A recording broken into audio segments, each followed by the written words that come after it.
பரிசுத்த நாமத்துக்கு ஸ்தோத்திரம். சத்திய வேதத்தை இன்னும் அறிந்து கொள்ள உங்களை அன்போடு அழைக்கிறேன். கர்த்தராகிய இயேசு கிறிஸ்துவின் நாமத்தில் என் வாழ்த்துதலையும் தெரிவித்துக் கொள்கிறேன். இன்றைய தினத்தில் நம்ம பார்க்க இருக்கிற டாபிக், கர்த்தருடைய தேவனுடைய இருதயத்திற்கு ஏற்றவன் யார்?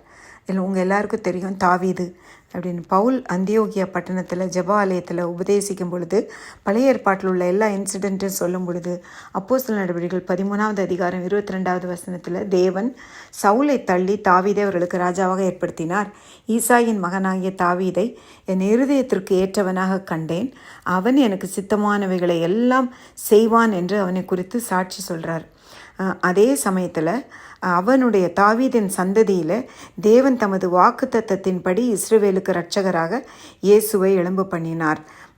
தேவனுடைய கட்டளைகள், சாட்சிகள், பிரமாணங்கள், ஆணைகள், கற்பனைகள் இது எல்லாவற்றையும் தாவீது தன்னுடைய இருதயத்தில் வைத்து அவர் இரவும் பகலும் தியானித்ததுனால தான் நான் நினைக்கிறேன் கர்த்தர் தாவீதை பார்த்து என் இருதயத்திற்கு ஏற்றவன் அப்படின்னு ஒரு சாட்சி சொல்கிறார். இரவும் பகலும் தாவீது கர்த்தரிடத்தில், ஆண்டவரே, நான் வெட்கப்பட்டு போகாதபடி என் இருதயம் இந்த பிரமாணங்களில் உத்தமமாக இருக்க கடவுது, என் இருதயம் பொருளாசையை சாராமல் உடைய சாட்சிகளை சாரணும், நான் உபத்திரவப்பட்டது எனக்கு நல்லது, அதனால் உடைய பிரமாணங்களை கைக்கொள்கிறேன், எனக்கு நல்ல உணர்வை தாரும், அப்பொழுது நான் உமது வேதத்தை பற்றி கொண்டு என் முழு இருதயத்தோடும் நான் அதை கைக்கொள்ளுவேன் அப்படின்னு இரவும் பகலும் தாவீது ஆண்டவர்கிட்ட அவருடைய கற்பனைகளை இருதயத்தில் வைத்து தியானித்ததுனால கர்த்தர் அவனுக்கு நல்ல ஒரு விசுவாசத்தையும் தைரியத்தையும் ஆண்டவர் ஒரு ஹம்பிள்னஸ், தாழ்த்தி தன்னை ஒப்பு கொடுக்கறதையும் கர்த்தர் அவனுக்கு அதிகமாக கொடுத்துருந்தார். ஏன்னா தாவீது மாதிரி ஒரு ஃபெய்த் யாருக்கும் கிடையாது. அவர் என்ன சொல்கிறாருன்னா,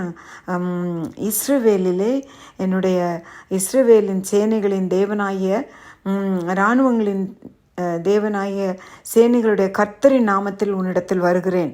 எவ்வளோ பெரிய ஒரு கமாண்டு அந்த தாவீது பெலிஸ்தனை பார்த்து சொல்லும் பொழுது, நீ நிந்தித்த இஸ்ரவேலுடைய இராணுவங்களின் தேவனாகிய சேனைகளுடைய கர்த்தரின் நாமத்திலே உன்னிடத்தில் வருகிறேன். 1 சாமுவேல் 17:45.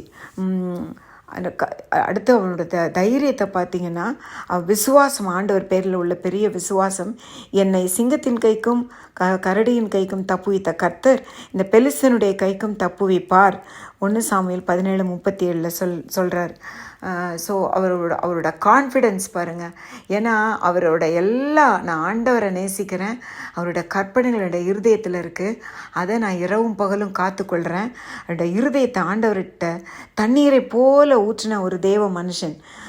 அவ்வளோ அவருக்கு ஆண்டவர் பேர்லேயும் அவரோட கற்பனையின் பேர்லேயும் அவர் அவ்வளோ விசுவாசம் வச்சதுனால அவர் யாருக்கும் பயப்படாமல் அந்த கரடியாகட்டும், இல்லை சிங்கமாகட்டும், பெலிஸ்தனாகிய கோலியாத் ஆகட்டும், அவர் எதிர் நின்று ஜெயம் எடுக்க கர்த்தர் கிருபை செய்தார்.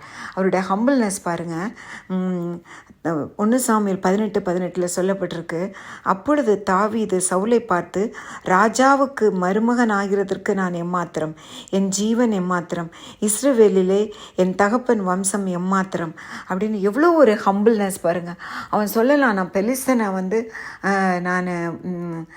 பெலிஸ்தனை நான் சாய்ச்சிட்டேன், அதனால் நான் எவ்வளோ பெரிய ஆள் அப்படின்னு நம்மளாம் ஓப்பனாக யாரும் சொல்ல மாட்டாங்க. ஆனால் தாவீதுக்கு கர்த்தர் அவ்வளோ ஒரு தாழ்மையை கட்டளையிட்டார். தாழ்மை உள்ளவனுக்கு கர்த்தர் கிருபை அளிக்கிறார், பெருமை உள்ளவர்களுக்கு எதிர்த்து நிற்கிறார். ஸோ ரொம்ப ஜாக்கிரதையாக இருக்கணும். கர்த்தர் ஆடுகளின் பின்னால் போன தாவீதை இஸ்ரவேலுக்கு ராஜாவாக்கினார். அதே மாதிரி பெருமை மிகுந்த ராஜாவாகிய நேபுகாத் நேச்சாரை புல்லுமேய பண்ணார். ஸோ ரெண்டும் நம்ம ஆண்டவருக்கு தெரியும். தாழ்த்துறவங்கள ராஜாவாக்கவும், பெருமையாக இருக்கிற ராஜாவை மாடுகளாக புல்லு மேய்க்க பண்ணவும் தெரியும். ஸோ நான் ரொம்ப கவனமாக இருக்கணும். ஸோ இருதயம் முழுவதும் ஆண்டவருடைய கற்பனைகளினால் நிறையப்பட்டு அது மாத்திரம் இல்லை, அதை தியானித்து அதன்படி நடக்கணும் நம்ம. ஏன்னா பைபிள் எரேமியா 17:9-10 சொல்லப்பட்டிருக்கு, எல்லாவற்றை காட்டிலும் இருதயமே திருக்குள்ளது மகா கேடுள்ளதுமாக இருக்கிறது, அதை அறியத்தக்கவன் யார்? யாராலையும் யாருடைய இருதயத்தை அறிஞ்சிக்கிடவே முடியாது. ஏன்னா நம்ம உள்ளே ஏதாவது வச்சுட்ருப்போம், வெளியில் ஒன்று பேசுவோம். எல்லா heart it's a symbol of love. ஆனால் கர்த்தர் என்ன சொல்கிறாருன்னா, இருதயமே மகா திருக்குள்ளதும் மகா கேடுள்ளதுமாய் இருக்கிறது அப்படின்னு சொல்லிட்டு. ஸோ இன்னொன்று, கர்த்தர் நம்முடைய இருதயங்களை உள்ளந்திரியங்களை ஆராய்ந்து அறிந்திருக்கிறார். நம்முடைய உள்ளந்திரியங்கள் எப்படிப்பட்டது அப்படின்னு கர்த்தர் தாவீதை நல்லா அறிஞ்சிருந்ததுனால அவரால் சொல்ல முடிஞ்சது என்னுடைய இருதயத்திற்கு ஏற்றவன்னு.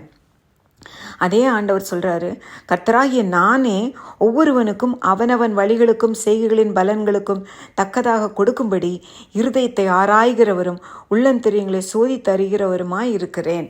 ஸோ நம்மளுடைய டீட்ஸுக்கு ஏற்ற பலனை ரிவார்டை கொடுக்கறது தான் கர்த்தராகிய இயேசு கிறிஸ்து திரும்பி இந்த உலகத்தில் வரப்போகிறாரு. அந்த நியாயம், அந்த ஜட்ஜ்மெண்ட்டை தேவனாகிய கர்த்தர் அது ஏசாமி கிட்ட ஒப்பு கொடுத்துருக்காரு. ஸோ ரொம்ப ஜாகிரதையாக இருக்கணும். நம்முடைய இருதயத்தில் உள்ள டீட்ஸ், நம்மளுடைய வார்த்தைகள், நம்மளுடைய செய்கைகள் எல்லாம் ஆண்டவர் முன்பாக நின்று நம்மளை குறித்து சாட்சி கொடுக்கும். ஸோ நம்ம இன்றைக்கி நம்ம ஒன்று யோசித்து பார்ப்போம், நம்மளை ஆராய்ந்து அறிவோம். ஆண்டவருடைய கற்பனைகள், அவருடைய கட்டளைகள், அவருடைய பிரமாணங்கள், அவருடைய ஆணைகள் எல்லாம் நம்மளுடைய இருதயத்தில் இருக்கா? அதன்படி நம்ம நடக்கிறோமா? தேவனால் நம்ம குறித்து சாட்சி சொல்ல முடியுமா? நம்ம சொல்லிகிட்டே இருக்கோம், எனக்கு ரொம்ப பிடிக்கும் ஏசாமி அப்படின்னு. கர்த்தர் நம்மளை பார்த்து சொல்ல முடியுமா? எனக்கு பிரியமான மகள், என்னுடைய இருதயத்திற்கு ஏற்ற மகள், என்னுடைய சித்தத்தை தான் செய்வா, இஷ்டமாக எதுவும் பண்ண மாட்டா அப்படின்னு கர்த்தர் நம்மளை குறித்து சாட்சி சொல்ல முடியுமா? அன்பார்களும் நம்ம யோசித்து பார்க்கலாம். இன்றைய தினத்தில் நம்முடைய இருதயத்தை ஆராய்ந்து அறிந்து ஆண்டவருடைய வார்த்தையினால் நிரப்பி கர்த்தருக்கு ஏற்ற, அவருடைய இருதயத்திற்கு ஏற்ற மகளாய் ஜீவிக்க நாம் ஒப்பு கொடுப்போம். தேவன் தாமே அப்படிப்பட்ட இருதயத்தை நம்ம கொடுப்பாராக. Glory to God. Praise God. Amen.